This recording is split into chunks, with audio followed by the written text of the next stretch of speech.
तो chapter number 4 energy, इसका हम रिवीजन करेंगे क्योंकि यूनिट टेस्ट में ये चैप्टर आने वाला है, तो इसका रिवीजन करेंगे। ओके, आप 4 ही स्टूडेंट्स हो क्लास में, तो आप 4 ही इस जो क्वेश्चन मैं पूछूंगा उसका आंसर आप दोगे, क्योंकि ये चैप्टर आप पढ़ चुके हो। तो सबसे पहले स्टार्ट करेंगे हम। सबसे पहले हम स्टार्ट करेंगे तो पहला टॉपिक इस चैप्टर में, गुड मॉर्निंग, जो पहला टॉपिक है वो है वर्क से। तो सबसे पहला ही टॉपिक हम पढ़ेंगे वो है वर्क। ओके, तो कौन आंसर करेगा सबसे पहले? तो स्टार्ट करेंगे हम ध्रुव से। ध्रुव हमें बताएंगे कि वर्क क्या होता है। Dhruv, what is work? Dhruv, work क्या होता है in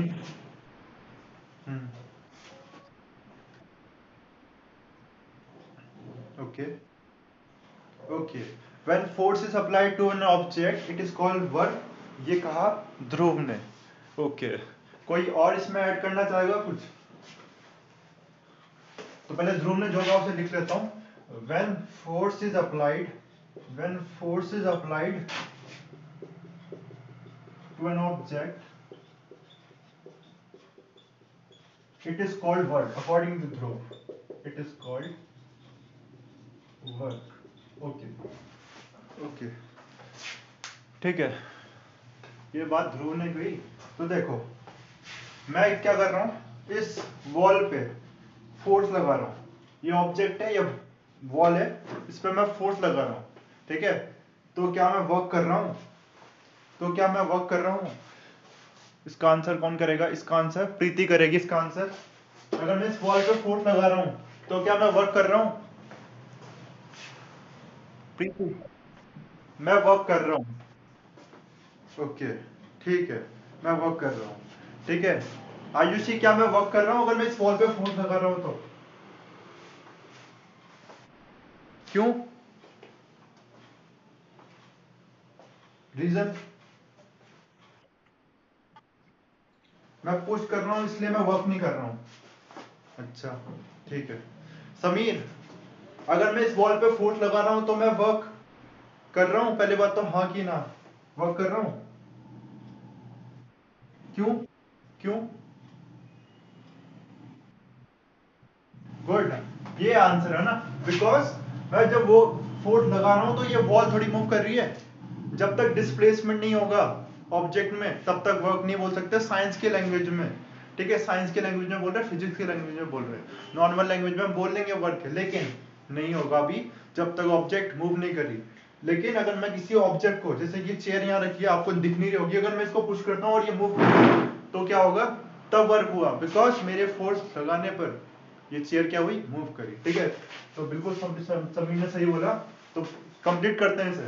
when force is applied to an object and the object moves in the direction of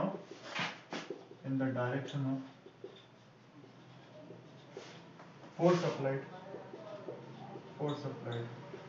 मतलब ऑब्जेक्ट उसी डायरेक्शन में मूव करेगी जिस डायरेक्शन में मैं फोर्स लगा रहा हूं, तब मैं बोलूंगा then work is said to be done, सबको ये बात क्लियर हुई होगी? किसी को डाउट है तो अभी भी पूछ सकता है कि वर्क क्या होता है, साइंस की लैंग्वेज है या फिजिक्स की लैंग्वेज में। जब वर्क करेंगे और मोशन होगा, ठीक है, मोशन होगा या फिर डिस्प्लेसमेंट होगा, है ना, डिस्प्लेसमेंट होगा, okay, and the object moves, ठीक है, मूव्स बोलेंगे या डिस्प्लेसमेंट होगा तब बोलेंगे हम वर्क हुआ, ठीक है। डिस्प्लेसमेंट आपको पता होगा, डिस्टेंस और डिस्प्लेसमेंट में क्या फर्क है ना। कोई बॉडी इस ऑब्जेक्ट, इसकी पोजीशन नहीं आती एक बॉडी की, मैंने पुश किया, ओके, एक डायग्राम देखो, एक बॉडी थी यहाँ, मैंने फोर्स लगाया इस पे, एक बॉडी यहाँ पर थी, ऑब्जेक्ट था कुछ, मैंने फोर्स लगाया, है ना, और ये ऑब्जेक्ट कहाँ आ गया? यहाँ आ गया, तो क्या हुआ? डिस्प्लेसमेंट हो गया, है ना, डिस्प्लेस कर दिया मैंने इसे, इसकी पोजीशन को मैंने चेंज कर दिया, डिस्प्लेसमेंट हो गया, फोर्स की वजह से हुआ, और इसी को मैं बोलूंगा कि मैंने वर्क करा इस पे, लेकिन वॉल पे मैंने नहीं किया वर्क बिकॉज डिस्प्लेसमेंट नहीं हुआ।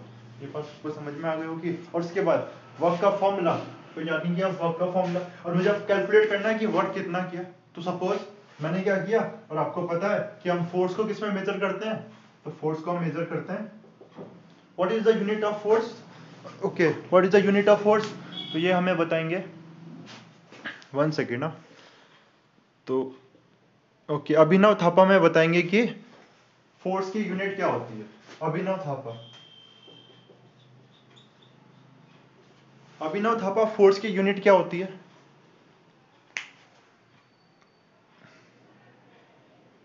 यस और नो में आंसर करो, आपको पता है कि नहीं। ठीक है, क्लास में आप चुप तो रहोगे ही नहीं। अभिनव थापा, आपको आंसर पता है फोर्स की यूनिट क्या होती है, बताओ फिर। फोर्स की यूनिट, फोर्स की यूनिट, ऐसा यूनिट, फोर्स, फोर्स, FORC। हाँ, इसकी यूनिट क्या है, ऐसा यूनिट पता है आपको कि नहीं पता, यस और नो।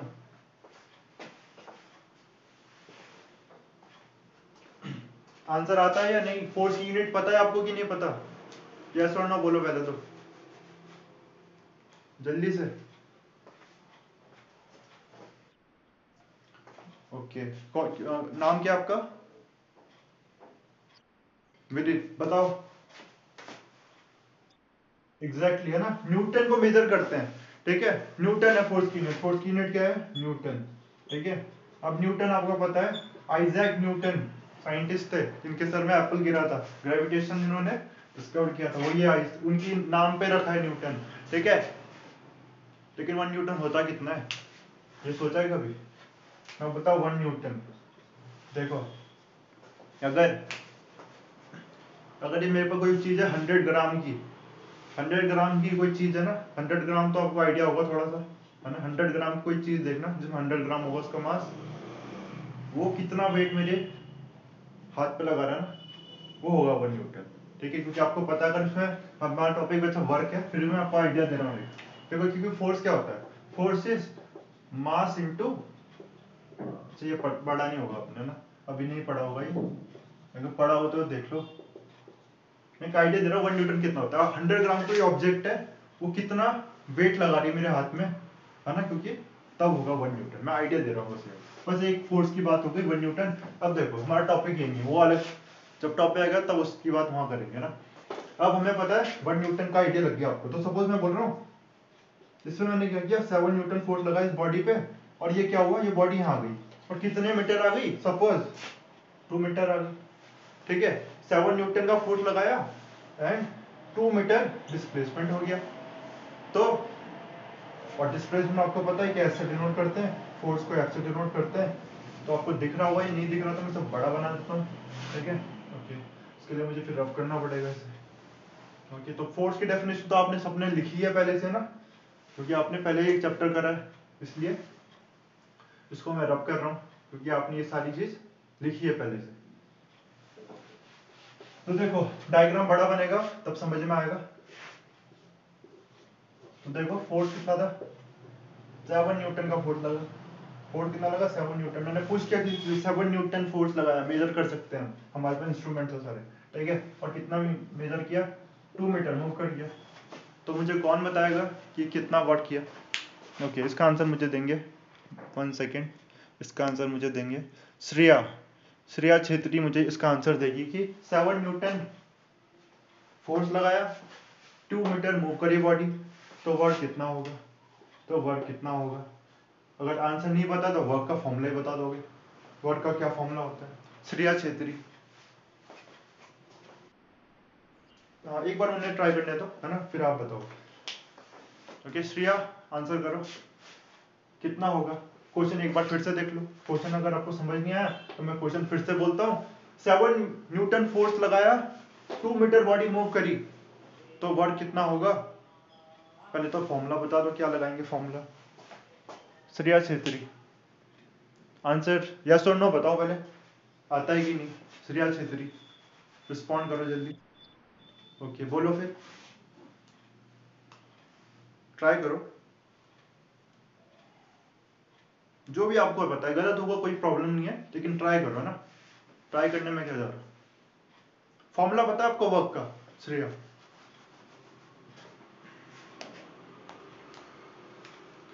श्रेया आपको फॉर्मूला पता है वर्क का? वर्क क्या होता है, डब्ल्यू क्या होता है?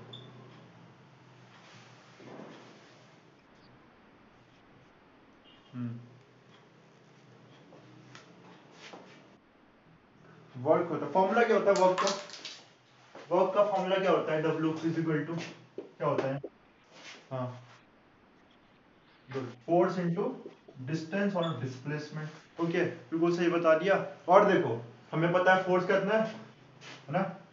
तो आयुषी बताओ आंसर क्या है, आप बता रहे थे कितना आंसर आएगा? एग्जैक्टली है ना, दैट इज, देखो फोर्स की वैल्यू 7 है, फोर्स की वैल्यू 7 है और ये 2 मीटर है।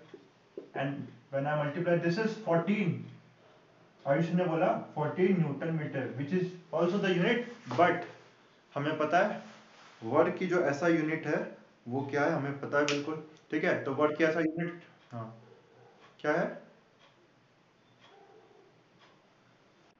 एग्जैक्टली है ना, जूल है ऐसा यूनिट ऑफ वर्क। ओके, तो वर्क की यूनिट क्या है? जूल। तो 14 joule is the answer. 14 joule बोलो या 14 न्यूटन मीटर बोलो, सेम बात है। लेकिन दिस इज द ऐसा यूनिट, ऐसा का मतलब है standard international. Okay, international system of unit जो पूरे all over world accepted units है वो जूल है।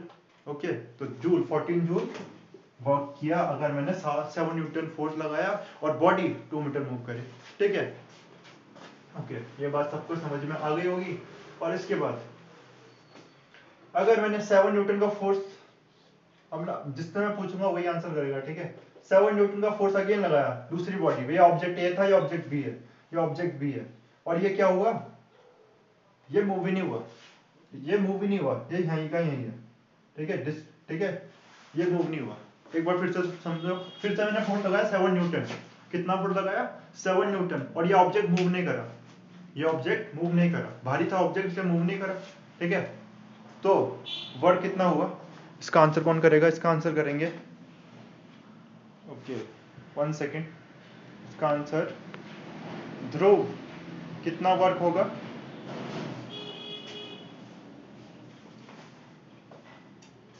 क्वेश्चन समझ में आ गया होगा कि नहीं आया? क्वेश्चन रिपीट करना है। ध्रुव,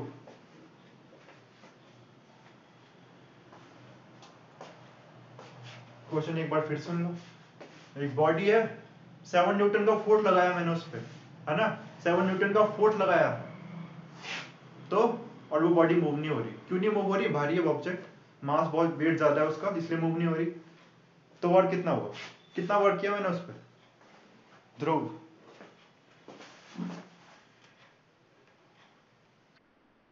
एग्जैक्टली है ना, क्योंकि डिस्प्लेसमेंट जीरो है, बिकॉज एस इज जीरो, फॉर्मूले में पुट करोगे जीरो, और zero into something is zero, work done zero.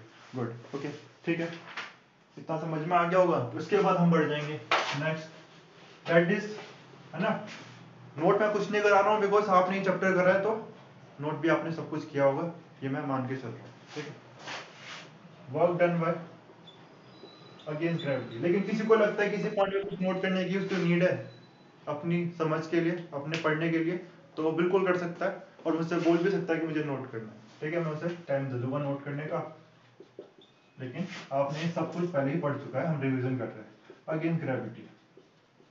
Okay, अब बात करेंगे थोड़ी सी हॉरिजॉन्टल से शिफ्ट हो जाएंगे हम वर्टिकल में, और जिसको हॉरिजॉन्टल वर्टिकल का मतलब नहीं पता उसके लिए देख लो, दिस इज हॉरिजॉन्टल। हॉरिजॉन्टल क्या है? ये है, ये हॉरिजॉन्टल है ना, ये ऐसे इधर। लेकिन अगर मैं ऊपर से नीचे आता हूँ या नीचे से ऊपर जाता हूँ, दिस इज वर्टिकल, है ना, दिस इज वर्टिकल। अब वर्टिकल की बात करेंगे, और आप सभी को पता है कि हमें अर्थ में, और अर्थ में है ग्रेविटेशनल फील्ड और ग्रेविटेशनल, ग्रेविटी है ना, ग्रेविटेशनल फोर्स। अर्थ क्या करती है? जितने भी ऑब्जेक्ट है उसको अपनी तरफ पुल करती है। ठीक है, इसी वजह से हम क्या है, हम, हमारा वेट है, इसी वजह से हमारा वेट है ना, क्योंकि अर्थ हमें पुल करती है। ओके, वो पुल करती है, लेकिन ओके, इसीलिए क्या होगा, तो कोई भी ऑब्जेक्ट है, जैसे कि ये ऑब्जेक्ट है ना, इस ऑब्जेक्ट है, सपोज ये ग्राउंड लेवल है, सपोज ये ग्राउंड लेवल है, ओके, तो ये कर रही है this object, earth is pulling it, इसका कुछ वेट है इसी करंट, और मैं क्या कर रहा हूँ इसे, इससे उठा के ये ऊपर ले जा रहा हूँ, ठीक है। मैं क्या कर रहा हूँ, इसको ग्राउंड लेवल से एक हाइट तक ले जा रहा हूँ, सर्टेन हाइट तक ले जा रहा हूँ। तो मैं क्या कर रहा हूँ, मैं क्या कर रहा हूँ, तो आंसर है मैं वर्क कर रहा हूँ। कैसे वर्क कर रहा हूँ, क्योंकि मैं ग्रेविटी के अगेंस्ट ले जा रहा हूँ उसको, उसके अगेंस्ट वो पुल कर रहा है। जैसे कोई है ना, कोई पर्सन है और वो क्या कर रहा है, उसने कोई भी ऑब्जेक्ट को पकड़ रखा है और मैं उसे छीन के उस ऑब्जेक्ट को ले जाने चाह रहा हूँ, तो मैं उसके अगेंस्ट क्या कर रहा हूँ, उसके फोर्स के अगेंस्ट वर्क कर रहा हूँ। सिमिलरली ग्रेविटी नीचे की तरफ एक्ट कर रही है, फोर्स, जो फोर्स है वो ग्रेविटेशनल फोर्स, आपको पता है कि नीचे की तरफ एक्ट कर रहा है ना, और मैं क्या कर रहा हूँ, जो ऑब्जेक्ट है उसे उठा के यहाँ लेके आ रहा हूँ, तो मुझे वर्क करना पड़ा, मुझे वर्क करना पड़ा, और जितना भारी ऑब्जेक्ट उतना ही ज्यादा वर्क करना पड़ेगा, ऐसा आपको पता है ना। उसको उठाना उतना ही मुश्किल होगा क्योंकि उसमें फोर्स ज्यादा लगाना पड़ेगा, वर्क ज्यादा करना पड़ेगा, ठीक है। तो आप इनसे फॉर्मूले के हिसाब से भी देख लेंगे हम कि फॉर्मूले के हिसाब से वर्क डन अगेंस्ट ग्रेविटी कितना आएगा। अगेंस्ट ग्रेविटी, अगेंस्ट, उसके अगेंस्ट वर्क कर रहे हैं, ठीक है, ओके। तो देखो, ओके, तो work done against gravity is, work done against gravity is,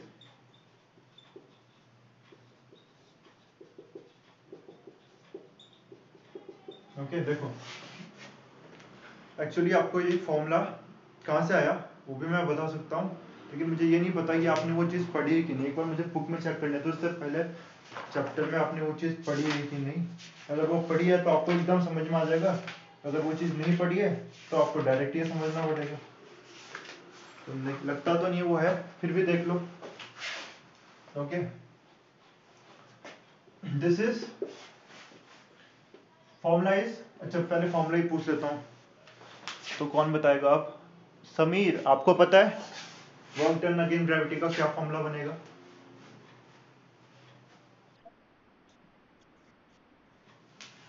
mass into gravity into height, okay. चलो समझ में आ रही है बात कि मास तो है 4 ग्राम इसका, सपोज कितना भी है ना 4 ग्राम, जो भी ऑब्जेक्ट है 4 केजी भी हो सकता है, 4 ग्राम कुछ भी मास हो सकता है, हमें पता रहेगा। ग्रेविटी, ये ग्रेविटी क्या है समीर, ये ग्रेविटी क्या है?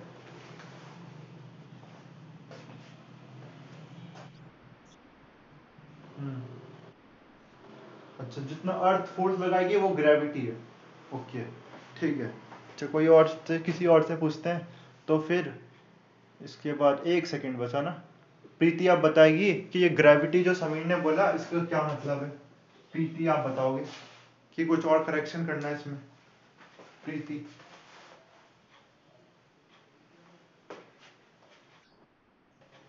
हम्म,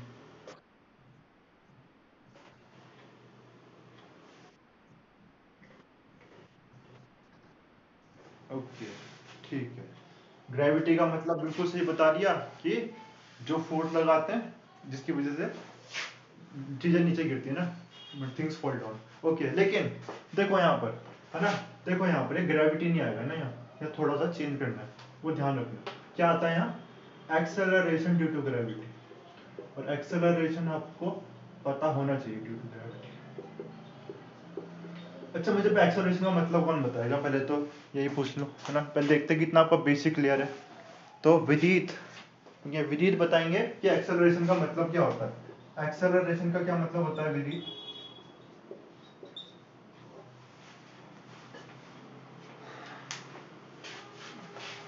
विदित एक्सेलरेशन मतलब पता है आपको? वर्ड की बात तो तब करेंगे ना जब एक्सेलरेशन पता हो।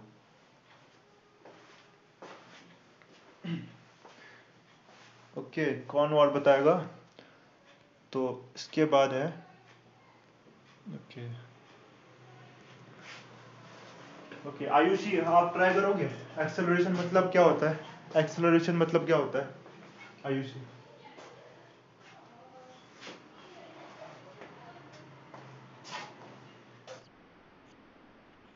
ओके, देखो फिर मैं बताता हूँ ना, पहले तो आपको, चलो वेलोसिटी मतलब क्या होता है ये बता दो, स्पीड या वेलोसिटी मतलब, वेलोसिटी मतलब कौन बताएगा?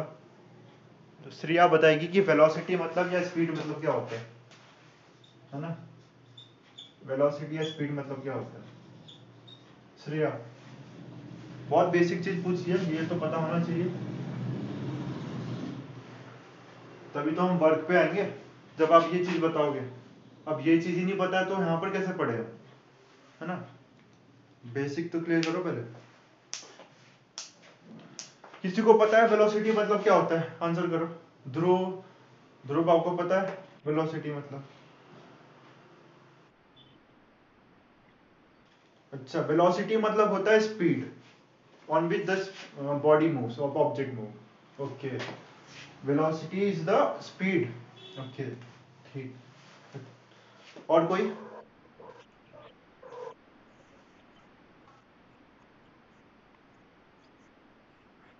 ओके, बिल्कुल सही बोला है। आयुषी ने बोला, किसने बोला? ओके, ठीक है। और इसका अगर आपको इसे हिंदी में समझाना हो तो कैसे बोलोगे? आयुषी ने बोला the rate at which a body covers distance is called speed. Okay, ऐसा कुछ बोल। हम्म, ओके, देखो बिल्कुल सही बोला आपने, गुड। ठीक है, देखो पहले स्पीड समझ लो ना, उसके बाद ही आएंगे इस पे। जल्दी से देखते हैं क्योंकि क्लास का टाइम होने वाला है। तो देखो, ओके, जैसे कि स्पीड दिखती है आपको, आप लिखा रहता है ना? जैसे कोई व्हीकल है 70 किलोमीटर पर आवर, इसका मतलब है 1 आवर में ये 50 किलोमीटर कवर कर लेती है। तो 1 घंटे में, वन वन यूनिट टाइम में, है ना, कितना डिस्टेंस कवर हो रहा है? रेट क्या है डिस्टेंस कवर करने का? रेट क्या है, किस स्पीड से? यही स्पीड है ना, 1 घंटे में। या फिर 7 मीटर पर सेकंड, 1 सेकंड में कितने मीटर? 7 मीटर, ये रेट है। कितने? 7, कितने में? 1 में। रेट ही तो पता करते हैं। आप कोई भी सब्जी लेने जाते हो तो रेट तो पूछते हो कि 1 किलो का वेट कॉस्ट कितनी है, वही तो रेट है। यहाँ पे तो रेट है 1 घंटे में कितना। स्पीड समझ में आ गया होगा सबको। और वेलोसिटी और स्पीड एक ही है, लेकिन उसमें डायरेक्शन भी होगी वेलोसिटी में, है ना? तो डेफिनेशन तो आप कितना भी याद कर लो, लेकिन मतलब तो समझ में आना चाहिए कि क्या मतलब है। 1 घंटे में कितने किलोमीटर, बस ये है स्पीड। ये बात समझ में आ गई होगी। उसके बाद देखो, उसके बाद देखो, और देखो, 10 मीटर पर सेकंड, पर सेकंड। ठीक है, देखो क्या मतलब है इसका। 10 मीटर पर सेकंड, पर सेकंड। अब देखो, अब एक और एग्जांपल देता हूँ ना। स्पीड सबको समझ में आ गई? किसी को स्पीड में प्रॉब्लम है क्या? किसी को स्पीड में प्रॉब्लम है तो पूछ ले अभी भी, क्योंकि एक्सेलरेशन तभी आएगा। किसी को प्रॉब्लम है बता दूंगा फिर से, लेकिन आप पूछोगे नहीं, बता पाऊंगा। किसी को प्रॉब्लम है तो जल्दी पूछो। स्पीड समझ में आ गया तो समझ में आ गया होगा। देखो फिर 10, देखो एक व्हीकल है ना? उसकी स्पीड कितनी थी? सपोज 70 किलोमीटर पर आवर की स्पीड से उस व्हीकल मूव कर रही थी। ठीक है, और अगले घंटे उसकी स्पीड कितनी हो गई? 80 किलोमीटर। ठीक है, सपोज ये 9 बजे स्पीड थी, 9 AM। 8 AM में उसकी स्पीड, या फिर इसको टर्म ले सकते थे, चलो अभी यही देख लो, 80 kilometre per hour, 80 kilometre per hour. ठीक है, 10 बजे, 11 बजे उसकी स्पीड कितना? और इससे बेटर एग्जांपल है, बेटर एग्जांपल है मेरे पास। देखो 7 मीटर पर सेकंड स्पीड थी, कितने?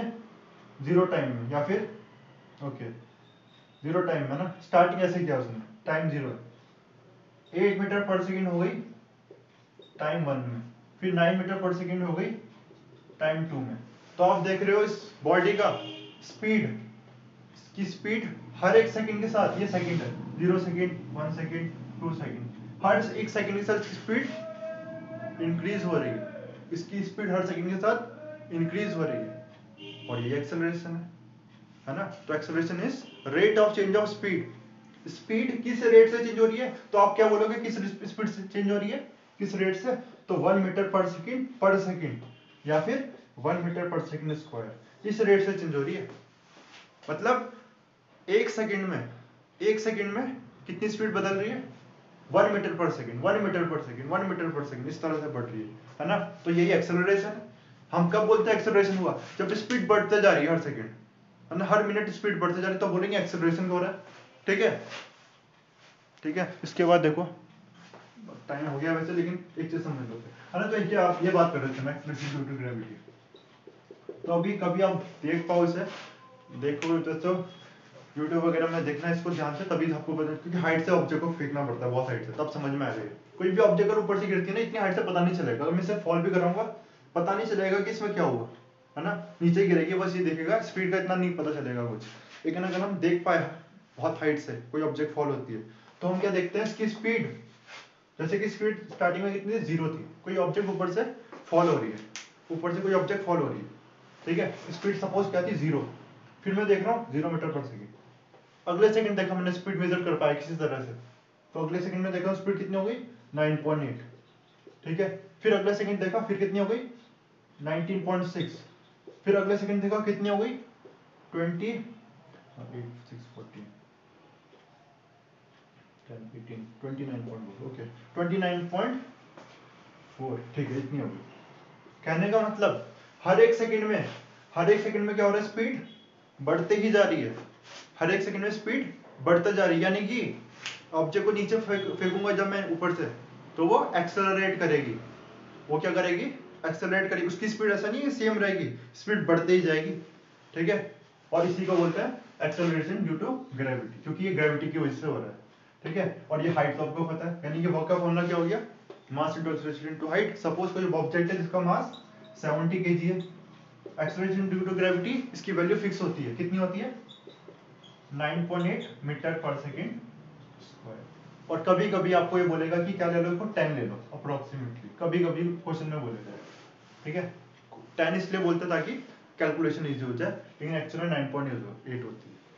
मीटर पर सेकंड स्क्वायर मतलब एक सेकंड में 9.8 मीटर पर सेकंड स्पीड बढ़ेगी, ठीक है। 9.8 और into, okay, into height suppose कितना है, 10 मीटर है, हाइट सपोज 10 मीटर है। तो जब इसे सॉल्व कर लेंगे तो आंसर आ जाएगा। सपोज मैं इसमें कैलकुलेशन के लिए इसमें 10 ले रहा हूँ इजी करने के लिए, तो कितना आ गया, 7000 जूल। इतना वर्क करना पड़ेगा मुझे, अगर मैं किसी ऑब्जेक्ट को 10 मीटर ऊपर ले जा रहा हूँ ना, 10 मीटर ऊपर ले जा रहा हूँ, तो मुझे 7000 जूल करना पड़ेगा। और 70 kg कोई ऑब्जेक्ट है, उसको मैं 10 मीटर तक ऊपर ले जा रहा हूँ, तो मुझे 7000 जूल वर्क करना पड़ेगा, है ना। ये बात समझ में आ गई होगी, ठीक है। ये सारी बात आपको समझ में आ गई होगी। किसी को डाउट है तो पूछ सकता है। मुझे एक बार अटेंडेंस का स्क्रीनशॉट लेने दो।